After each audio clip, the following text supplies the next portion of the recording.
মিরপুর 10:30 যাওয়ার পথে হঠাৎ চোখে পড়ল এই 70 বছরের বৃদ্ধ চাচিকে। প্রচণ্ড রোদ্রে শুয়ে আছে, হয়তোবা শরীর ক্লান্ত। দেখতে পাচ্ছেন কি রোদ।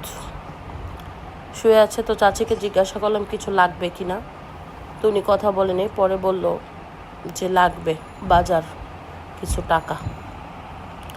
তো দেখলে অনেক কষ্ট লাগলো। বয়স 80, তারপরেও তার কাঁধে থেকে বোঝা নামেনি। তো দেখতে পাচ্ছেন চাচিকে জিজ্ঞাসা করলাম, করার পরে সে বাজার চাইলো।